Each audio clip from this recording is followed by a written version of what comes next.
that are good, right? Because that means more people are watching. If you shit on this, like at the end of the day, it's Dota, right? It doesn't matter how good your opponent is. If you have a favorable matchup, you've got to believe you have a favorable matchup. You do. And if you play worse against better players, like what the hell? Like pick a new profession. You know what I mean? Like it's crazy. Anyway, had to get that off my chest. It still makes me mad. This was a good start. This 3 years ago. Because we get the bans now out of the way. We get to talk about NaVi versus Spirit. Now, NaVi, T-Gov is definitely not too happy with how they were doing overall, but they're in a good spot at the moment in the standings. But this match could be more of a deciding match for them, right? On how they can face up against the Team Spirit here. I mean, to me, NaVi, they didn't look too good yesterday against Fly to Moon, but I'm impressed that they took the series. I actually thought that Fly to Moon was going to take it, and they actually had a good opportunity to take it 2-0. Apart from the third game, NaVi there was definitely the better team. So now, when I look at these teams, I want to say NaVi is taking this 2-1. I still think that they're not consistent enough to win 2-0. Okay. So I feel like it's going to be 2-1 now. I love this. Before you even got into the draft, Harry Freak's just like, bam, okay, we're going to go straight into it. Definitely, when looking at the drafts, I really don't know who's going to win the game right now because the patch is just so weird to me, right? I see like, okay, they might start winning, but they're going to lose in the mid game, and then the mid game doesn't even happen. So I'm starting when predictions are up. I'm just going to look at who I feel like is looking as a better team at that point. What about you, Carl? How are you feeling about what you've seen from these two teams thus far? I personally, I strongly disagree with everything Eric just said. I feel like the draft tells the story of the game most of the time. And to me, I can't tell you a damn thing about this series until I see the drafts and how these teams are opening up. I think that laning phase is always going to be important. We've seen it's a common trope in Dota. You win 3 lanes, you win the game. That's still here and present. But I think a lot of the game has now come down to who can take those tier 1 towers early, specifically around the 5 and 10 minute catapults. And this is a concept I wish more people utilized in my games, not just pro matches, but the map of Dota is a square, right? If you play on the enemy side, the more territory you take towards the enemy tier 3, the faster you can move across the map.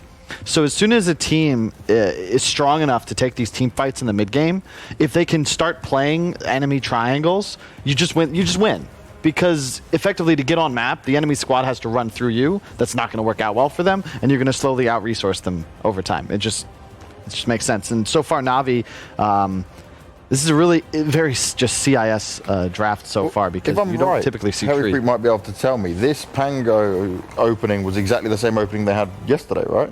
I wasn't here on the panel, so I can't really tell you. I was watching the panel. You watched the game, right? You were with us. I remember you being there. With the NaVi? No. Not on the panel, but you were here beforehand. Upstairs with us. That's what I'm saying. So this was the same opening, if I'm right. Was the Witch Doctor the second hero? I remember mentioning that Witch Doctor was picked, and you weren't here to talk about Witch Doctor because you were very happy about this hero. See, there you go. I'm definitely happy when I see this hero because I think it's extremely powerful right now. I've already said why I think it's so. Some games it just stops being as good because he doesn't have frontliners. Here he's gonna have the Pango. If the Pango is standing in front, if he uses his ulti, you actually have the follow-up cask, keep those heroes in place and actually do a lot of damage with the Maledict. So I would actually like to see some hero that can actually take do a lot of damage, right? So that we can see that Maledict actually go to work. And this is a really cool setup in the sense that you look at where Witch Doctor Pango are going to want to take fights. They're going to thrive in choke points, like the river around Roche Pit. Playing against a Treant, an Oracle, they're going to want to take fights in the lanes, around trees, with Oracle to have some nooks and crannies, as with the Treant. So it'll be really interesting to see if that plays a part in where this game's fights are decided, because you really just don't want to contest Witch Doctor Pango in the river. Especially like the Roche Pit, where Coconut and Roland can just bounce easily. And we saw Disruptor, which is interesting to me. It seems like it's going to be a position 5 Disruptor, position 4 Witch Doctor. At least I wouldn't like to lane the Disruptor against the Oracle, because you can just purge off the first spell every time that you cast it. So I'd like to see the Witch Doctor against the Oracle lane, and then obviously the Disruptor against this Treant, which I think CIS teams are actually utilizing the best. Of course, the main one being Zayats on Virtus.pro, but I feel like it's underpicked in the EU region.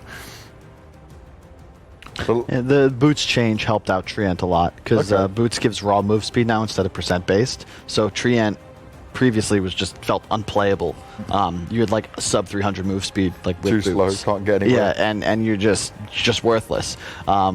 Whereas now you probably start with Boots. It's one of the few heroes I think can justify it. I hate when supports start with Boots most of the time because raw stats just seem to be the way to go. Yeah. And you can always trade more effectively. But Treant just hits so hard that it just doesn't matter. You can't trade with him. And for Spirit here, right, this game is very important because at the moment they're 1-for-1. But they've had some games where you can say, like, it's close that they could have been able to win it out, and then they've struggled in other situations. I was saying to you, Carl, wasn't I? I said, like, I'm a fan of NaVi being able to get this one done from what we've seen from thus far. But with Spirit, it feels like this is like a must-win game almost. Maybe just from a confidence point of view, I think that the CIS region is certainly much more top-heavy than the EU region, which kind of is crazy when you consider the list of names we have in Europe. Yep. VP.Prodigy, and Hellraisers just look like better teams.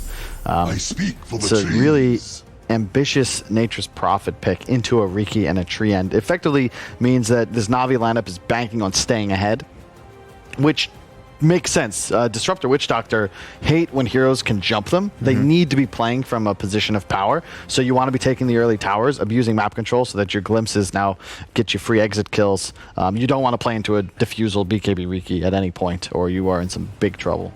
I mean, the Riki, if you, let's say you're laning this Nature's Prophet offlane, which doesn't have to be the case since you have a Pango as well. But I feel like Riki would obviously be a big problem for him. But if you have a Witch Doctor and he's running into you, maybe they actually have enough damage to repel him so that he can't jump forward, which then would be awesome for the Nature's Prophet. I don't know if you actually want to lane him somewhere else. TA, how does Nature's Prophet do well against the TA? On paper, Treant, solid. They remove the refraction, but I feel like you can definitely get those Psyblades in and actually farm the Treant. So I can see this going either way if they decide to send the Nature's Prophet mid. I don't think you don't put MP against TA, especially if you have last pick overall. But I do like the way NP plays against Templar throughout the game because you can buy these really early tempo items. You could have Vlad's Solar Crest up by like 10 minutes if you're having a free game, and you can connect for kills very easily. TA's one downfall is that if you're not having it's a lot like Storm, where if you're able to pressure the lane, farm enemy jungle, rune control, you feel really strong. But if you, in an ideal world, you want to shove the lane, go farm a couple camps, come back. Whereas Furion can make this rotation on the catapult and just hit your tower, forcing TA to lane where you don't really want to be. You don't want to take any fights when you're like level 6, level 7. You want to just accelerate, get Deso up, get a blink, get level 12 plus, then look to start making moves. So I do really like Nature's Prophet as a concept, especially against the Oracle tree. You consider none of these heroes really have good wave clear, and there's no natural tower pushers for Spirit either. So I think Navi already have a pretty nice lead with this draft, but they need that finishing piece that gives them a win condition, that takes the Aegis, that actually wins them the game. And suggestions on that? Another minion hero is not bad here, especially since they have last pick. Like, you could even Brood, even though I don't really like it against TA.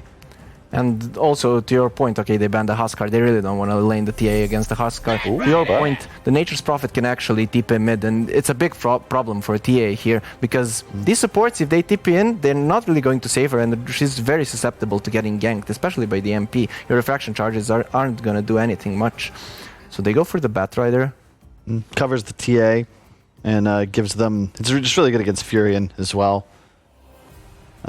Illusion Core, like PL, just became possibility. Naga instead. Alright. I like that because it's just so difficult to try and end a game quickly with these heroes against Bat. Whereas now you have a hero that can lane against him effectively. You're still going to have the tower pressure advantage, but now you have like some insurance as the game gets later. Naga, with third item, Heart or Butterfly, probably just straight up wins this game for his team. Wow. There's still no real illusion clear on the side of Spirit, and you really want a Manta core against Treant so that you can get out of the route easily. Yeah, I really love this Naga pick. Like, what do you do against it? Both these cores are actually physical damage. Naga, one of the highest base armor heroes in the game, deals well in the lane against Batrider. I feel like Naga needs to have a good laning stage. They have a Furion and a Pango, which means they can take an early tower, have good team fight, have good tower push. To me, this Navi lineup looks pretty solid, and I'd have to go for them this game. All right, so good start for Na'Vi. We've got Tsunami and Lyrical ready to go by, but I'm going to ask you guys quickly on this. Which way are you going for this first game? I would agree with Freak. I think Na'Vi have an edge, but are you feeling okay? You shouldn't underestimate that there's multiple forms of save. Okay. Or they have save advantage and they have hard pickoff with the Batrider. So it's an easier game for Spirit to play, especially if they get ahead. They'll have 2 Invis heroes, traps everywhere, and a Batrider. So you have all this vision for the hero to consume, and there's really nothing to stand at a tower right now for Na'Vi. Like the whole lineup is very squishy early on. They need time to come online. So I don't need to send you a doctor. There is a reason why you agreed with him, but with a caveat to it as well, always, Carl. And Harry Freak, you're definitely going for Na'Vi. So let's find out what Lyrical and Tsunami have got to say about this one, because it's quite a big matchup between Na'Vi and Spirit. Are they there? I was told they're there. I believe I'm here. There, yes, I can hear you now. There we go. How does he sound? Yeah. Like he's so smooth. He is. You know, it's like drinking warm tea listening to Tsunami. The deep voice. Listen, I just want you to start your day off right, Kyle, which is why I'll also agree with you. I'm also saying that this Na'Vi lineup is looking good. Although I will say that the one thing that they do have going for them, despite the fact that they don't really have anyone who can stand in front of towers, is I think that Spirit are going to be scared to come to towers. You have this team fight opening with the Naga Siren. Granted, she usually does not want to have to show up to these fights, but if she starts out with a song, you get the disruptor on top of it. I feel like Spirit aren't going to be able to push quickly enough, but we'll have to see as this laning phase unfolds with hopefully Lyrical doing the play-by-play. Are you here now? Please. Oh God, hello. Yes, okay, yeah. I realized that I just had push to talk on again. I should stop playing Dota. That's the big problem that keeps on happening. I was like, why is everybody talking over me? I thought I was talking. How you doing, Neil? I'm doing good. I find your input very valuable. I would never talk over you. I was so concerned. Oh man, Duracio's getting in there. Yeah, I was pretty excited about this one. I think that is Duracio dead? Oh, the Nature's Grasp, the stun. Na'Vi not wanting to chase down the Ricky. Instead, they're going to be able to come over to the side, pick up the other bounty rune. Ooh, just cool as a cucumber. And that does look like it was just 3 bounty runes picked up. It looks like maybe one of the ones up top got denied out there. Yeah, I believe that was the case. I'm guessing Elias probably got the attack on it. And Immersion moves up to the top lane already. There's been a great deal of forest clearing on this top lane. It's kind of difficult to lane the Batrider with the Treant Protector for this reason, because oftentimes the supports can just run into the trees, and the Treant Protector's like, well, if you have to Firefly, please be as careful as possible. But it seems like Na'Vi are already one step ahead of the game. Crystallizes this Quelling Blade is just destroying the opening that Immersion would like to take with its Treant Protector. Yeah, it's super frustrating to play against this as Treant. I mean, granted, he still can be a bit of a bully, and with Afterlife, Mr. Old A, for anybody out there that's not in the know, you know, this does feel like with some levels they can maybe put some extra aggro onto this Naga Siren. We'll have to see how that works out, as Immersion will be pushed back, Crystallize, pulling the creep wave back behind the tower, and she is going to be all fine and dandy. But yeah, I liked what you said about like the Naga Siren disruptor, particularly later on in this game. If he's ever able to get to that point where he could just like save up pennies and, you know, open up a trust fund or something and try and get himself into an Aghanim Scepter, life's going to be tough. Yeah, I'm curious how much he's going to get out of this landing phase, though, because Naga Siren is going to be fine. With the mirror image being able to purge off however many sticky napalm stacks there are, then she's not really going to have too much to be concerned about. But having to lane up against a Disruptor and Treant is incredibly unpleasant, as we actually have First Blood Transpire in the bot lane, as Misha kills off the Witch Doctor. Yeah, so I'm not going to hold my breath that the Disruptor is going to get super farmed. It's more going to be on Crystallized to hopefully farm unimpeded, and then the rest of her team can just follow up afterwards. Okay. We'll keep our eyes on that for sure, as you're talking about Ilias and Crystallized trying to deal with a little bit of aggro, the Nature's Grasp again. Not quite able to click there on the Disruptor, but guess what? He's got Thunder Strikes. This dude just bought a bunch of mangoes, and he's going to make life hell. God, playing against Disruptor feels so freaking bad. It's just annoying. Yeah, this is an irritating lane all around. The only one that I'm not irritated by is this mid lane. I much like Harry Freak was kind of skeptical about how this Nature's Prophet versus Templar Assassin matchup goes. Magical's getting plenty of denies, which is nice. Obviously, because of the Treants, he's got the Buckler, he's got the Blightstone. It's overall pretty easy for him to like get some damage out early on. He's in fact like sitting on 2 skill points, not seeing if there's an opportunity for a teleportation. Then I'm sure he'll go for the gank. But yeah, I don't know how many of these creeps are Treants that the. And I don't know how many of the denies are trans, so I can't really keep track of how this lane is going. I imagine I just have to go off of net worth, in which case it's neck and neck right now. But yeah, I've never really seen this mid lane before. Well, it's interesting because, you know, I think Kyle was saying, like, I don't expect to see the Nature's Prophet going against the TA, which I was agreeing with as well. But then you pick this Bat Rider on Spirit, and at that point it's like, well, Nature's Prophet can't go top anymore, like, because he would just get completely rolled over by Afterlife, as he wasn't quite able to get that courier kill. And in fact, because he was going for the courier kill, he almost is going to go down to this one. 6 HP at the end. Does manage to live through it, and Ilias is now going to take a couple of punches there from Immersion. But yeah, so that to me felt like it was part of the reason why this is the matchup that they've got. And the rotation comes over for Magical. Fairy Fire one time tries to stay alive, but it is not going to happen. So TA making up for lost ground. I owe you one. Yeah, Oracle. He's level 3, which is a marked difference from the Disruptor, as Ilias is still struggling to hit his level 2 right now. I imagine if he was level 2, he may have been able to pick up that kill on the Bat Rider, but at the minimum, he does send Bat Rider back to base, and Old Day is returned now to block this camp, and the bullying will hopefully continue. But man, Ilias, yeah, Disruptor's not the kind of hero that you can afford to get so far behind in levels, because he's not very quick. You can't really show up to ganks. You can't really start ganks unless if you have like at least a minimum of level 3. Yeah. He is still a little ways away from that. Getting level 2 now, gonna hold on to that point probably. And this is the thing that's scary now about like Immersion, who's gotten a good start, is that if he steps out here too far, Ilias is probably just gonna die. So can't contest for the bounty runes. Old A, Mr. Afterlife himself, able to pick up that one. They're still gonna hold on to the other one and maybe leave it for their mid laner, but looks like it's gonna get denied out by a Treant. Nice play there by the Nature's Prophet. I'll take that. Yeah, one of the advantages of sending Prophet mid is kind of the same reason why we used to see Forge Spirits be, like a long time ago, the incredible asset for Invokers mid, being able to deny out the side runes, being able to take care of some bounty runes. Obviously, you would prefer to teleport for them, but it's kind of an investment now that TP scrolls are so much, because you'll use your spell to get to it, and then you basically spend 90 gold getting back to the lane. Yeah, that's not worthwhile there at all to do it that way.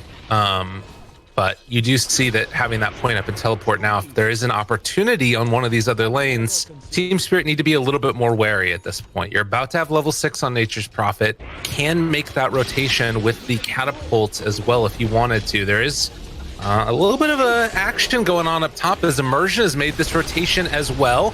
Big old Wrath of Nature come down with the Maledict ticket. Should be enough to take down Dyrachyo. And now the rotation coming from Magical, just like we were talking about. They catch Immersion, can't walk through those trees. And now they're going to try and pressure it down at least a little bit on this tower. Maybe Magical just heads back mid. Yeah, I don't think you can afford to leave mid alone for long. Nice work, though. If they had a siege creep a wave down bot, then maybe they would have continued pursuing it. But yeah, he needs to defend against his own mid tier 1 against the siege creep. It's, I don't know how quickly Magical's going to be able to go from lane to lane, because again, like openings like that were kind of set up by the Treant Protector thinking that he could go aggressive. Immersion ended up TPing to the bot lane, and Dyrachyo started going aggressive. I imagine that the way you're going to be playing this Nature's Prophet is more counter initiation than actual initiation, just because you can't leave this Templar Assassin alone for long. Net taken early up top by Crystallize, and well, Afterlife just goes over the cliff, and Crystallize can't get in range. So a little bit maybe of a misplay there by Ilias. Could have gotten that kinetic field drop down closer to the edge, so Bat Rider couldn't walk away. But regardless, Crystallize now going to try and get a little bit of extra chip damage onto this tower. Going to even tank through some tower shots here. Want to keep this catapult alive. I mean, he's getting lower, but it's going to be the end of it there. Yeah, but they have vision of TA now. Ilias posts up a ward, and actually that Wrath of Nature bouncing into her and stealing some of her camps actually proves that they do have vision, but it was worth it to be able to get the kill on Afterlife as that Batrider, and now Immersion's going to have to help defend this. Thankfully, the Siege Creep did end up dying, so it's not going to take too much damage. As a Train Protector, OLEDs feels incredibly bad whenever you lose tier 1 towers super early on, because you're like, just hold on until I hit level 5. I have enough points in Living Armor, we can keep these towers up forever, but if the pushes happen before 10 minutes, you don't have enough points to keep the towers alive. Yeah, well, and you can see the strength of being able to just keep that pressure on. The mid lane means that Magical can't fully commit to one of these other towers, and it's giving him that space. Aragon back towards mid, gonna try and clear through these treants another round, and he can head back to the jungle if he so desires. Down here towards bottom, they do actually get the root onto the Slayer. So well played there. He did manage to throw out a Maledict onto the Riki. And are they really going to let him go? A little bit of tempting fate by throwing out that Nature's Prophet teleport. Both Blink Strike charges. I'm a little bit surprised that Dyrachyo does not end up pursuing that, but it's just a Witch Doctor. It's likely that they're going to wait one more minute and then you're really going to start seeing stuff pop off, because Magical will gladly rotate for an outpost fight, seeing as though he has 3 points in teleportation now.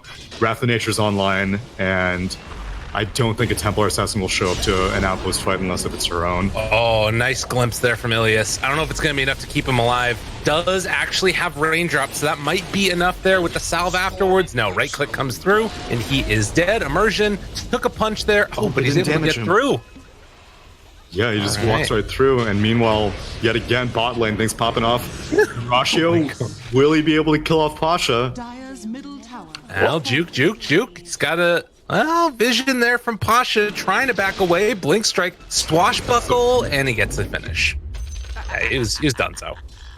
Yo, but it was 17% chance. It was a 17% chance he may have not been done so.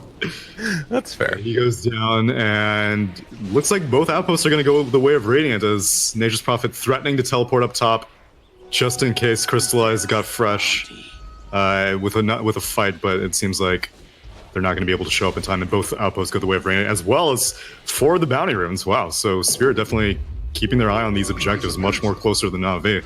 Yeah. 5-5. I mean, they've got a scary lineup if they can get off the ground and start to roll around here. Particularly Dyrachyo with these, treads done, double Wraith Bands. He's getting towards a Diffusal Blade as well. That could be kind of the curtains for a lot of these Navi heroes if they're not careful. Root, Chase, looking for the jump in. Pasha, they didn't quite hit there with the silence, actually. And Fate's Edict is going to keep Riki from taking too much more damage, along with that tree armor. So Navi able to force back, for the moment, the slight aggression that was coming from Team Spirit bottom. As the game progresses, the Pango's going to have a tougher and tougher time bullying. Oh, another root onto the Riki, and he blinks in. Connection, lands. What a cute combo. We see so much of a Grimstroke and the Lich being able to put their buffs on these gap-closing heroes like Ember, PA, or Riki. I feel like I don't see allied Fortune Ends frequently enough, and Misha and Dyrachyo definitely showing the power of that combination. Yeah, and that's one of the issues that Riki sort of has, is like, before Diffusal Blade, keeping people in his, just zone of attack. Right. But if you can do that just naturally with one other hero, man, this dude does a ton of freaking damage. And as it is, he's already kind of be quite irritating for the Pango, because he's one of the few melee heroes that can technically deal physical damage, as Magical ends up going down to a rotation. Yeah. No, wait, what was that? Just Afterlife? No, the Oracle came in too, but it was, I mean, he was doing a ton of, he would have killed him regardless, even if it was just him. It was, the rest of his team are smoking up and trying to go bot, but... Silence, run in, Song of the Siren. They are giving all the love to Riki right now, and he is in some trouble. They are like, Oracle is top, Riki is dead. And now Tower going to likely be taken.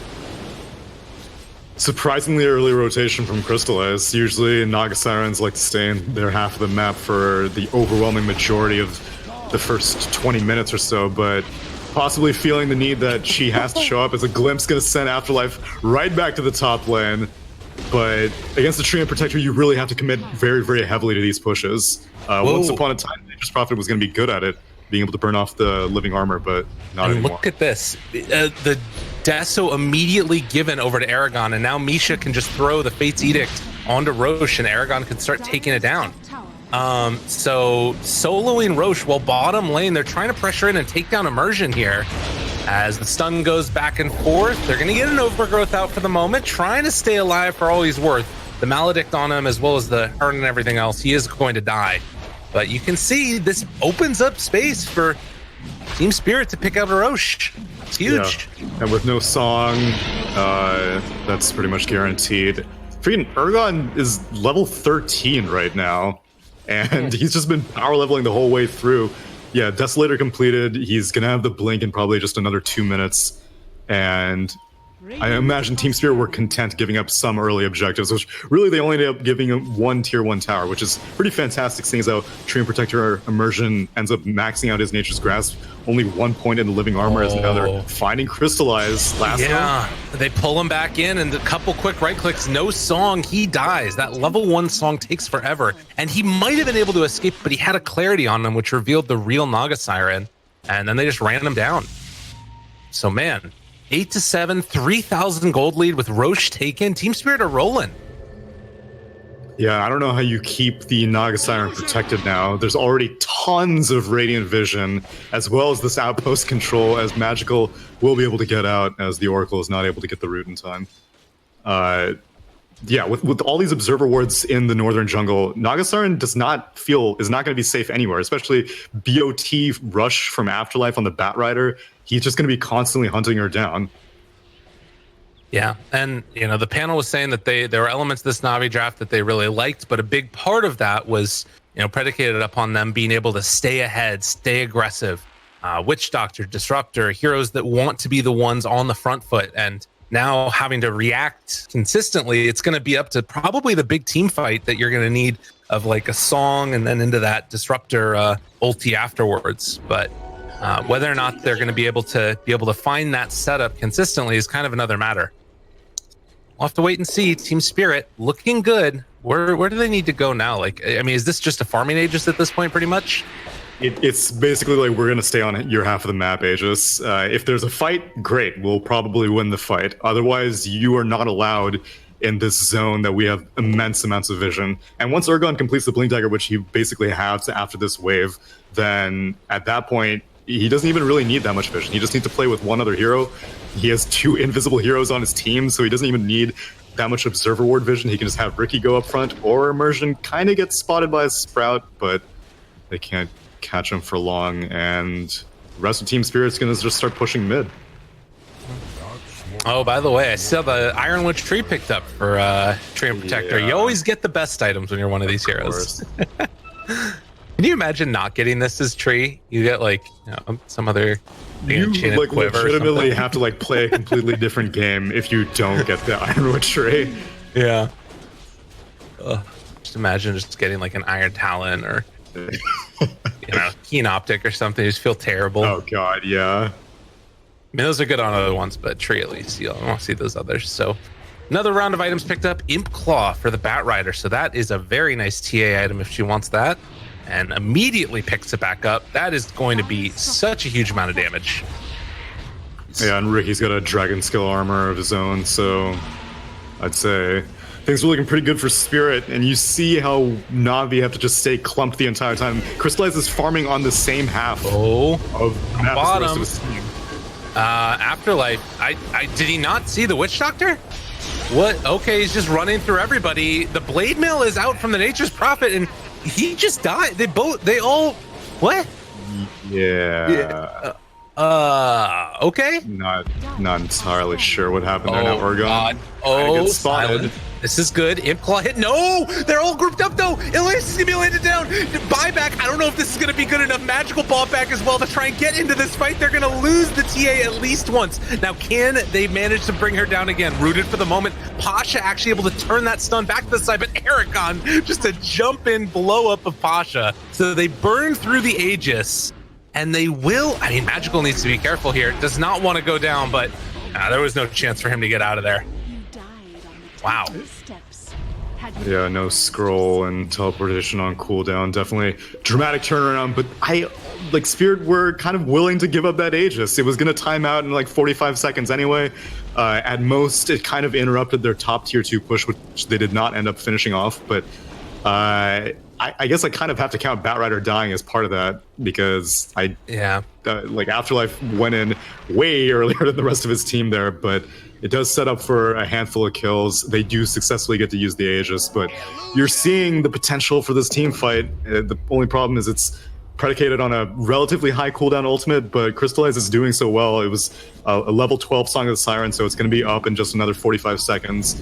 And at this point, Disruptor doesn't even need that much farm, which is lucky because, man, he's broke as hell right now. But if you have the song set up and you have maxed out Glimpse, then really you should be able to win a fight in the span of a 2-point kinetic field. True enough. Yeah, and that's something that is going to become more pronounced once Crystallize gets more farm. I guess it's just that slowing down of the timing that Team Spirit are going to hit. They do find Crystallize yet again, but guess what? The rest of Team Spirit is here. They're running down Disruptor, going to kill him off. Now Afterlife again in trouble. Misha is able to turn it for the moment, throwing out that Fortune's End and now controlling the Naga Siren. Okay, the chance for a turnaround turns into their favor even further. So Team Spirit going to find 2 quick kills there. And Afterlife, a little bit of redemption as the TP. Magical. Misha, my man. Oh, that was nice. I'm telling you, people are sleeping on allied Fortune's Ends. They're so useful. Being able to successfully cancel that, man, yet again. Poor Magical. I'm not used to seeing a Nature's Prophet look so vulnerable whenever he's on the enemy half of the map, but there's just an immense amount of mobility on the side of Team Spirit. So many heroes are capable of catching him with like minimal commitment, and I don't like. So he's going for a halberd on the Nature's Prophet, but I don't know. I feel like it's kind of going to the point that he's going to need to start dealing damage rather than just trying to be utility oriented as Root comes out on Duraccio. It's his bounty rune. Who cares about this static storm? I got my bounty rune. See ya. Oh no, he's rooted. Oh no, in some trouble. Jumps down to the low ground, still trying to live. Fate's Edict is the dodge away for the moment. Duraccio trying to find a leg for himself. The silence, the runaway. Oh, he wanted the DD, but instead just jumps away from there. Duraccio! And the Song of the Siren, it's only going to catch Misha. Oh my god, I can't believe that he got out. What a freaking baller. Dude, he's still hanging around as if he wants to get a turnaround, but yeah, did he deny the DD? Oh no, Crystallize ends up picking up the DD, but he did get one of the bounty runes. Basically baited out a Song of the Siren because that is not worth just an Oracle kill. Static Storm as well. Wow. This is why Ricky's on the come up. This hero it's like an Ember Spirit in carry form. Or rather, like safe flame carry. I guess that doesn't even count because Ember's played like that also. I don't know. He's an Ember Spirit with lower cooldowns, I guess. Yeah. Oh, for sure. That's pretty awesome. Well, a 6,000 gold lead now, 13-11. Kill score not proving to be the big difference maker in this one. Jeez. I think that these next couple minutes are going to be like pivotal though, right? Like it feels like if you lose one more fight on Navi, the game almost slips completely out of your hands. Granted, there's still always that catch-up element of like a Naga Siren Disruptor, but it's not like it used to be as far as the gold comeback. But in the meantime, jump in, great lasso from Afterlife, controlling Pasha, trying to find that kill. The run-in is there, not able to get another Cloud off as it was still on cooldown, but now the root, the right click, trying to come through. Is it going to be enough? Jump in, not quite away. Pasha trying to escape, but the slow and steady burn down of the Batrider and the right clicks coming from the T are going to be enough. But Afterlife will lose his life afterwards. Duraccio going to be healed back up afterwards. And with that is going to be the end of the aggression. The next Roche is going to be critical. If Team Spirit are basically able to get it uncontested, which they can take it extremely quickly, then all of a sudden the fight becomes that much more difficult for Navi, because I would say that the team fight between the Song and the Static Storm should be able to win most fights, at least until the Ricky gets a BKB, which he's getting close, and TA already has her BKB, but until both of them do, I don't think that they can confidently win every single team fight. But as soon as those come online, like, there's no way this Disruptor's getting an Ags anytime soon. This Disruptor could sell everything and still just barely afford 2 components of an Aghanim Scepter. Right now, he's mainly focused on trying to stay alive, going for the Ghost Scepter. So this BKB timing on Spirit is going to be immense if they can take advantage of it. Well, he just needs to get on a payment plan. This is a rough one right now. Yeah, why can't you get like loans? Why can't you get like loan deferrals in Dota? Be like, listen, just give me the Ags now. Yeah. I swear I'll give you, I don't know, my firstborn child. Do you remember there was the item that gave you an Aghanims for like the next? Yes. Like, yeah, what was that item called? The Tome of Aghanim. Tome of Aghanim. That was. It was tier 1 or tier 2 also, which was crazy. That was insane. Oh god, I wish I want it back. Oh, probably not. That would be terrible.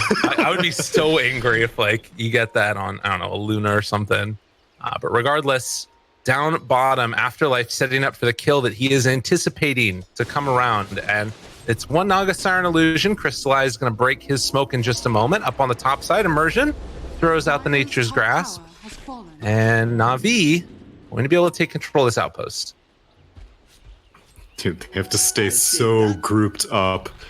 They have no idea where this Riki is half the time. They have no idea where really any on Team Spirit are. This is such a slippery team. And if just one of them get slightly out of position, there's so many ways to keep them out of position with the lasso, the overgrowth, the traps, and these clutch roots by Misha on the Fortune's End. So it's really irritating as a Naga Siren to have to like follow your team around, because it's almost like she's babysitting them, then they're babysitting her, because she's got Song. She'll be able to get out of most situations, but the rest of her team is not able to do it. It's interesting. She takes the meld dispels, which is pretty nifty. I like that. Yeah, I think it's mainly for the lucky shot. Well, that too, but I think it's mainly for the Thunderstrike so that she can take it off and not have to worry about staying in vision for the glimpse. But yeah, being able to that disarm would definitely be very valuable. Well, NaVi can just kind of sit there and look at him for the moment, although Trap goes down, Slayer barely there going to be able to that Ghost Scepter off. 1 or 2 more punches and he would have been dead. But the slowdown on the Pasha, he runs away as well, and this looks like it's going to be the tier 2 tower easily taken. Down bottom, setting up for a kill maybe. Immersion is here in the middle of all of them, has the overgrowth available. Over on the left-hand side is Afterlife, who's trying to TP in. They just go for the punch down onto Ilias. Crystallize going for the Song of the Siren, and is going to try and escape. Oh, that would have been nice. That would have been nice. That would have been super nice. If the Fortune's End connected, but not quite. Oh, Pango. Got him. You have to be very careful in these situations. Damn. Nice jump in there from Dyrachyo to get the finish. Very well done. Okay. Clock continues ticking. We'll see when Crystallize will finally be able to confidently take a full engagement head on. He doesn't have Song. Gets the right one. Yeah, and then the silence onto the Witch Doctor, so they can't go for the turnaround play. The Hoof Stomp comes out, even helping out against killing Crystallize, and Witch Doctor Ultimate's going to do some pretty good damage here, but in the end, he too will die. They'll have a Titan Sliver down on the ground, so another item for Dyrachyo, and, well, the time has come to pay the piper, NaVi, as Team Spirit are walking up to your high grounds, trying to take down first building and maybe even Arax. They have a repair kit, but against this Dragon Scale and Desolator, I don't think it's going to be able to do enough. Maybe some lucky disarms, but not going to be the case. There'll be 1 Rax claimed. Meld Dispel? No. Quite gets there. Eat it. Dyrachyo pulled back in. He didn't actually use the tricks of the trade, so gonna tank a little bit of damage there. And Nature's Prophet, in the meantime, was able to get a cut of the creep wave. Afterlife trying to chase him. Wow, I'm super surprised that they're backing off, actually, as Afterlife activates the Blade Mail. He's just gonna TP out. Oh? Wait, what? That was a clumsy net. What? Bad Rider has a Oh clumsy my net. God, wait. That's the first time I saw it used. Okay. Wow.